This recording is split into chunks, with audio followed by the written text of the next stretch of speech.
So we got the body out. Now we got 2 wings to clean out and 2 legs. Let's just start with the easier one, legs. Easily push the drumstick out and keep peeling toward the heel. You can use some borax for grip.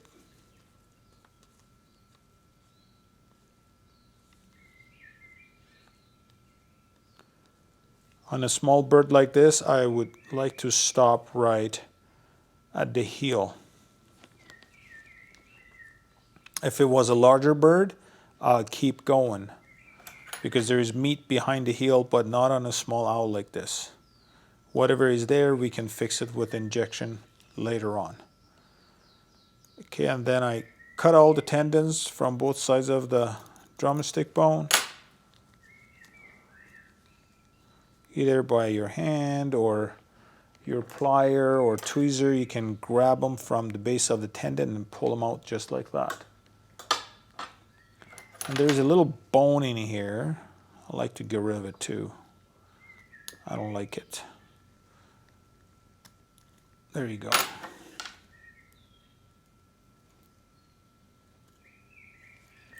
So we'll do the same thing on the second leg.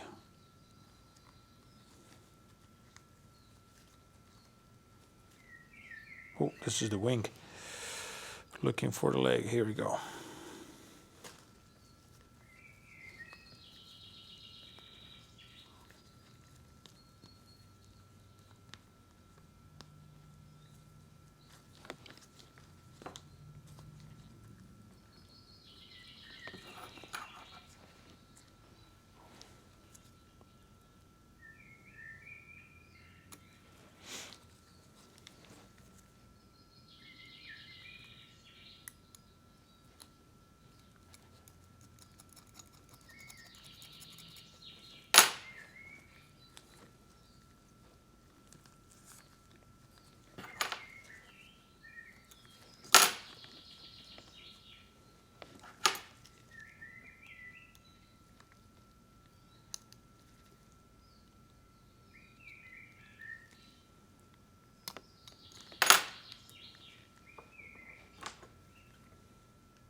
Okay, so both legs are done. Now we're going for the wings.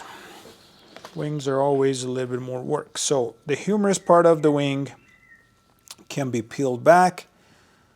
In the old ways, we used to invert the whole wing. Doesn't matter what position of the mount we're going to go for. We used to invert the whole thing. You can still do it. I think it's not as accurate as underwing incision. So, but anyway, the humerus part can be easily inverted, as you can see, and the tendons cut first, and then the rest can be peeled back.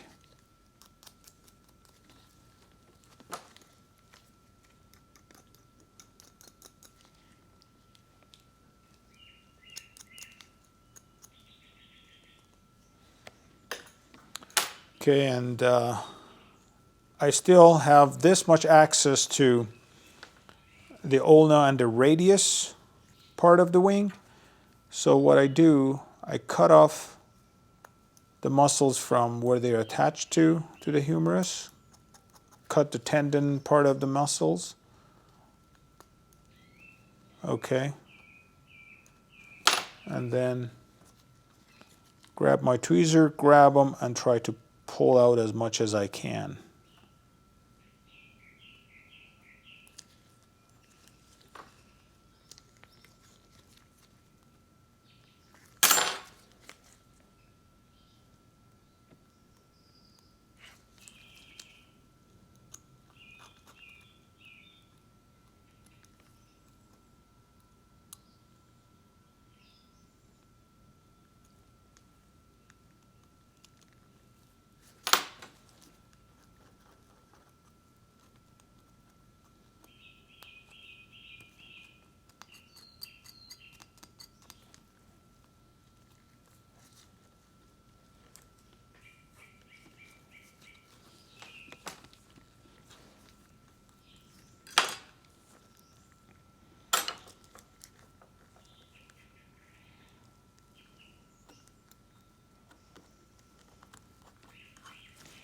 So we try to remove all the meat and do our best to keep all the secondaries attached to the wing bone, because they'll come in handy when we're mounting them. Produces a lot more accurate wing shape for us.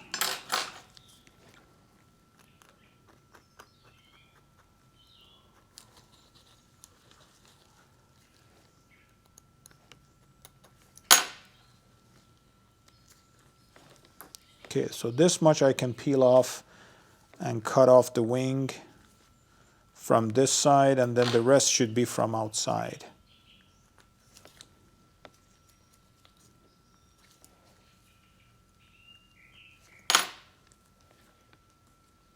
Okay, so we flip it the other side around, pull the skin back over. Now we go right here. Basically what we did, pulling that much meat out of the wing from inverting the wing up to a little bit of it, is just saving us a little bit of an incision. Because if we wouldn't have done it that way, our incision would have been the whole length of the ulna, but now is only from where the meat starts, because we removed that part of it.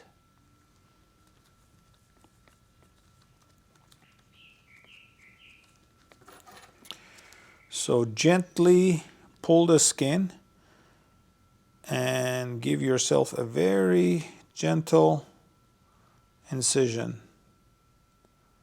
Try to go right on the tendon on the wing, because if you push it down, you're going to cut the skin on both sides of the wing.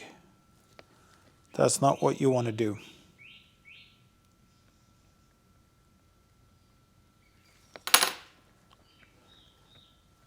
It happens and it's fixable, but it's best not to let it happen.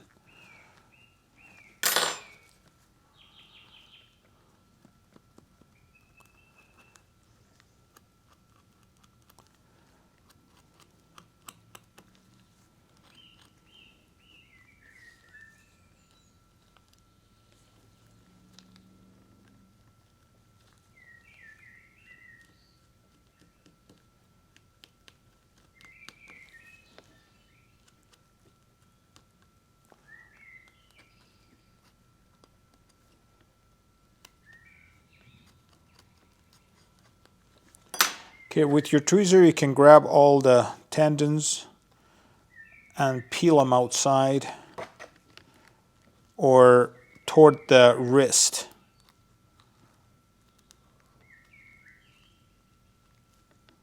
As you can see here.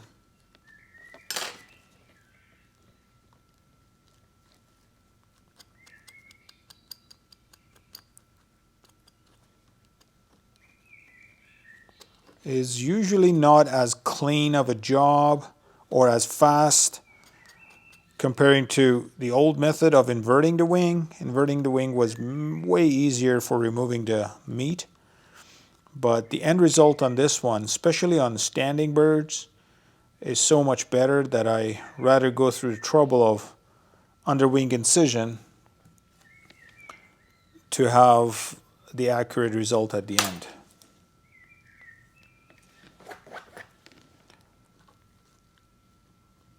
So I'm pulling all the tendons out with all the muscle pieces attached to them to the wrist area. So I bunch them up, I grab them, and I cut them right from the base, like that. Get rid of them. So the wing is fairly clean right now.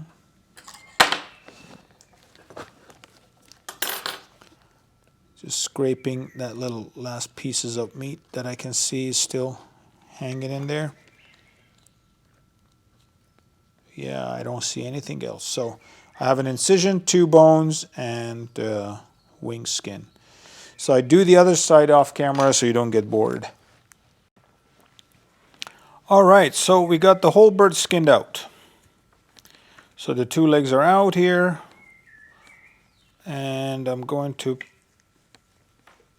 find the humerus bones and pull them out just like that too. Obviously, they're not going to be pulled out completely because of the primaries, or sorry, secondaries that are still attached to the wing bones. Now in the neck area, I like to still push my finger right through if I can, and invert the neck skin 100% because it's much easier that way to clean it.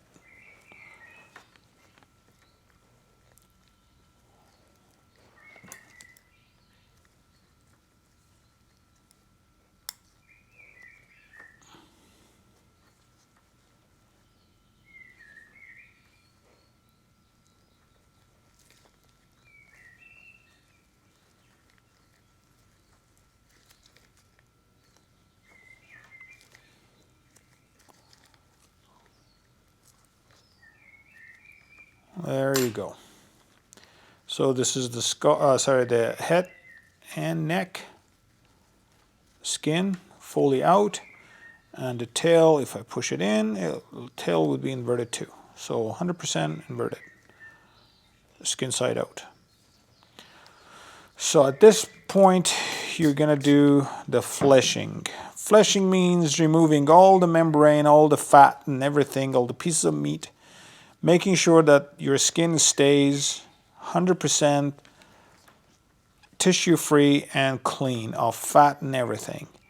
And on a small tiny bird like that, I do a lot of it by just peeling off like that. Just make sure you don't grab the skin with it and pull, because you can rip the skin very easily. And when it comes to the corner of the incisions, like the edges, you can still use that very fine tooth jigsaw blade and peel it off like that.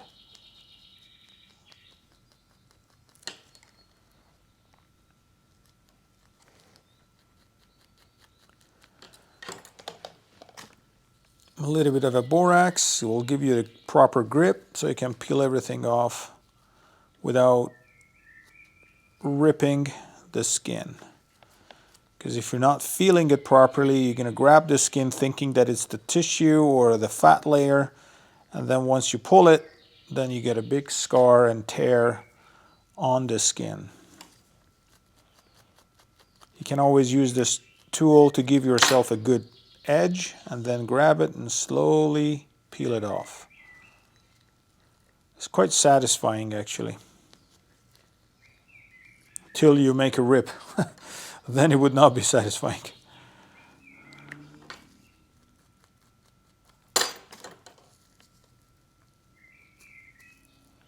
This part always is about patience, practice, and experience. It doesn't mean because you've done hundreds of them, you're not going to rip it. It means that you didn't pay attention, then you ripped it again. Of course, accident happens too anyway, so we try not to add work to our work, but if it happens, it's just the way it is.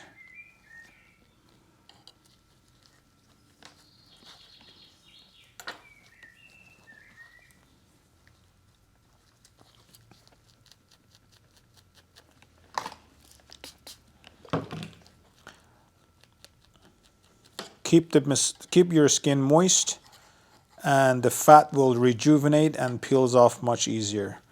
If you keep it dry while you're working on it, then the fat really hides and gets thinner because it dries out and sticks to the skin to the point that you're going to miss it.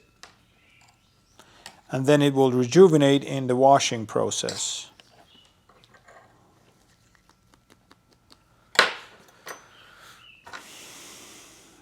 Trying to break off the keel bone from the middle of the tail feathers and clean off the extra meat and fat from around the feather butts.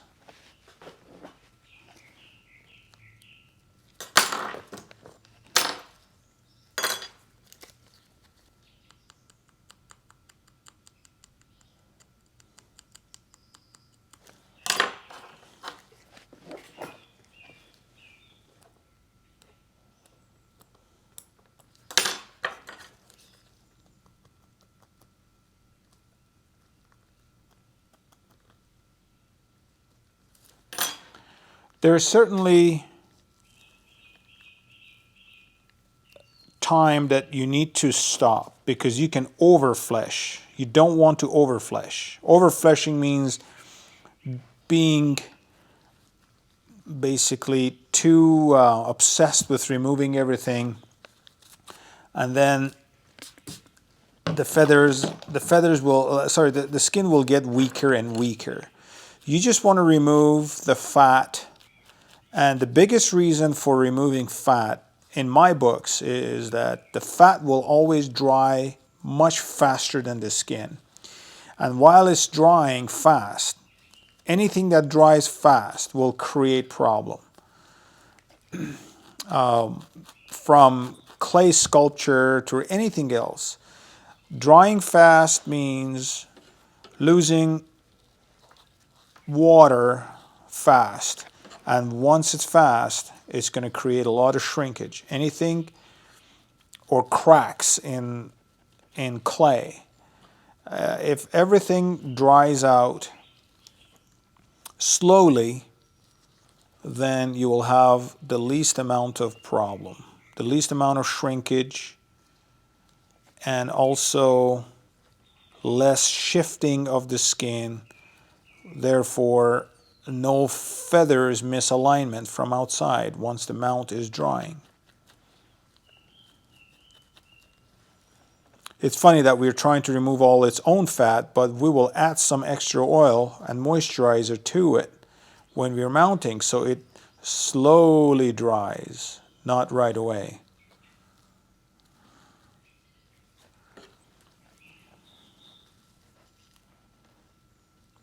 I remember some of the art courses that I was taking at the university, we were trying to sculpt some different figures in the classroom, and that's where I learned actually. They told us once your clay sculpture is done, wet down a rag and cover it while you're putting it in the fridge to dry, because if you leave it like that, it's going to crack. But if you have a wet cloth around the clay sculpture and yet in the fridge, instead of 2 days, let it sit there for about a week, then it will dry without cracking. Otherwise, cracking was part of the whole show if you don't follow that instruction. So you don't want anything to happen fast.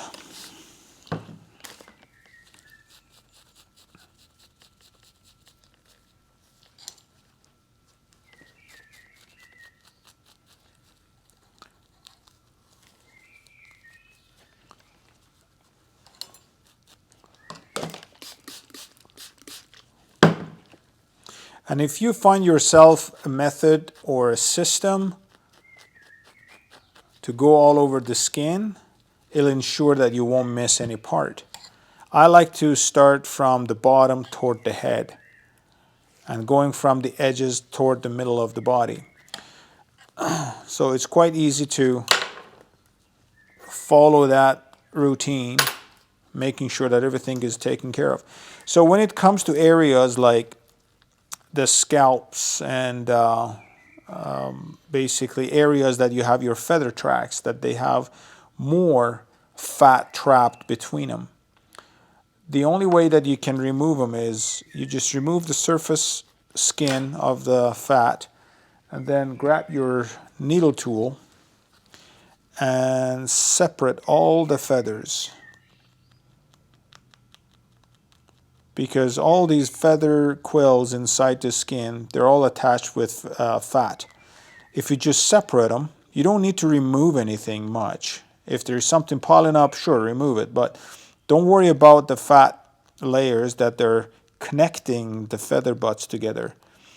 Just worry about separating them. Go in different directions and separate them. Because what happens is this. When you have all of these feathers intertwined with fat from inside the skin, when you're printing your bird from outside, it works just fine till the fat starts to dry, and then all the feather quills are being pulled because the fat is drying and shrinking, and then your bird and preening from outside or grooming from outside is going to look out of whack in a week from, after mounting it. So one of the reasons that mounts need to stay the same after they're dried is this, that if you're neglecting removing the fat and separating all of these feathers from one another, that's what's going to happen. You can expect it. And the thing is, they never dry in the same way every time. So it's pretty hard to manipulate the drying. The best way is just to remove all the fat and separate all the feather quills so they don't dry out on you.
I have a very dry disc here, facial disc, that I think I like to inject it with some water to open up the skin a little bit, make it a little bit more pliable, because if it's that dry, when I'm mounting it, it's going to shift all over the place.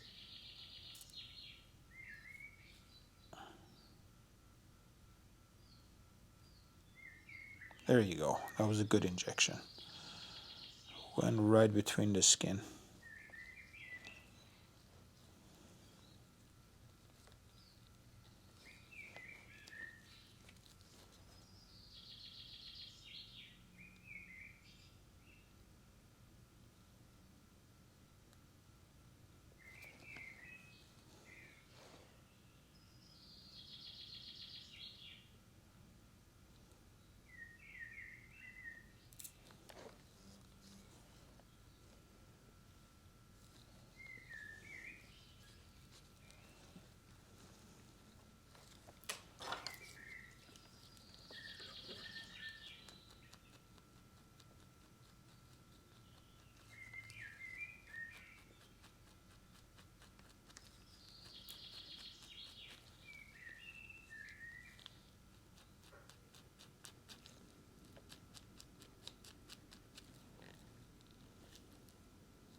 Okay, one area that I like to take care of the fat around the feather quills inside the skin is the little tiny areas that are around the beak. You can easily, well, sometimes I use Dremel, but this is so small that there's a high risk of making a mess with Dremel tool. So I simply go with my needle tool around the feathers that they're basically, or the hair that they're around the beak, and I gently just open them up with my needle tool. A little bit bigger birds are much easier to handle and use the Dremel around them.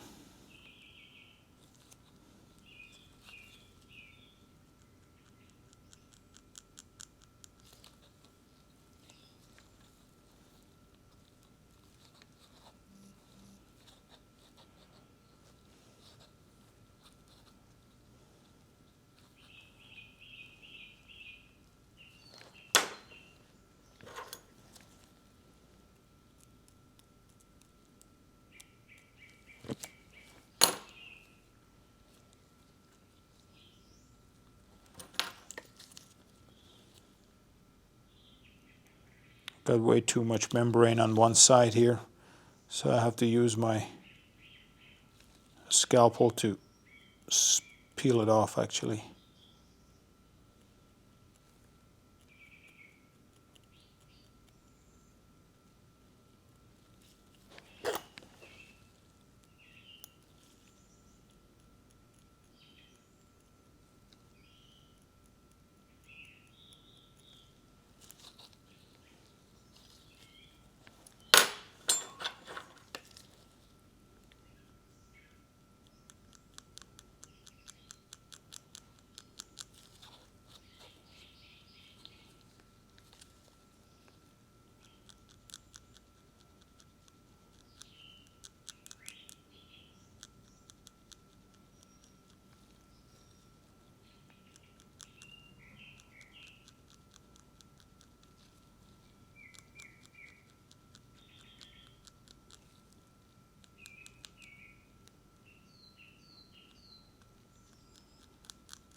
Okay, now the last part is skinning the eyelids, which is very, very important, or basically removing that nictitating membrane off the eyelids.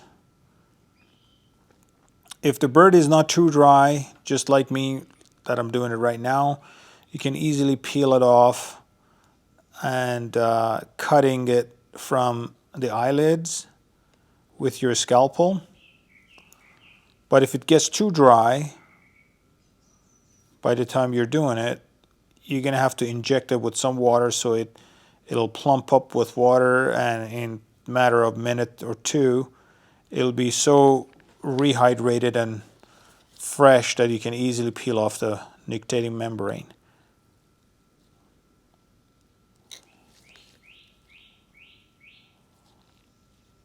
It is very important to set the proper eyelids on your bird. One of the early things that I learned when I was practicing years ago was removing the nictitating membrane off the eyelids. After the first mount, not removing them, I realized that my eyes are already dried and I'm not even halfway through the mount.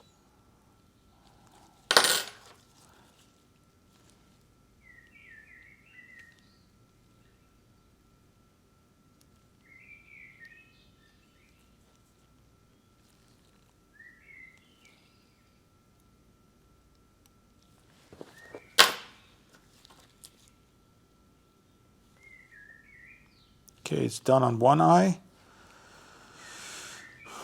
We'll do the second eye as well. It's a very thin skin attached, or basically right on your eyelid.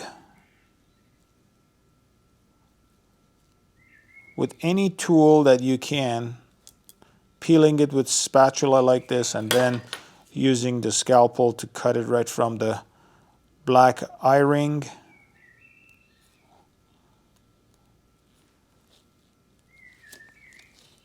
Or just peeling it by hand and straight go with your scalpel.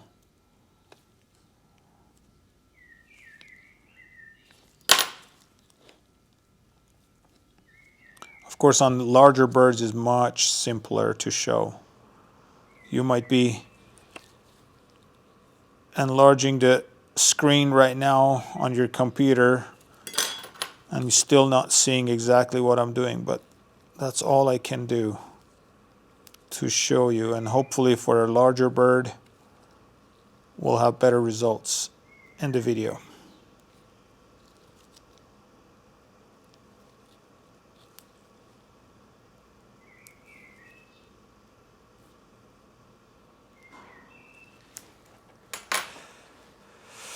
Alright, so both eyes are clean.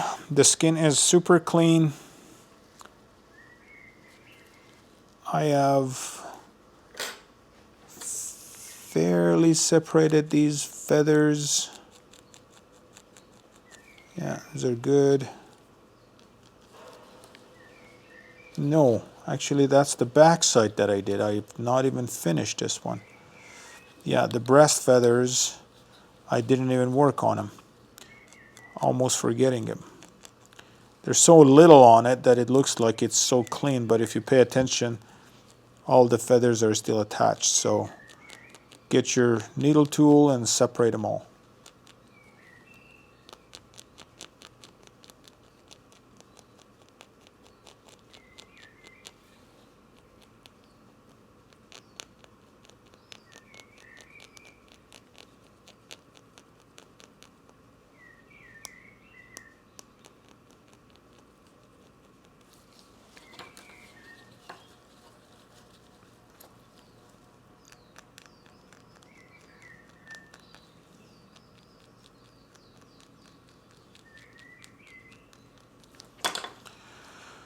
All right, so this was the process of skinning this little Saw-Whet Owl. So this goes for the next step, which is washing. I hope you enjoyed the video.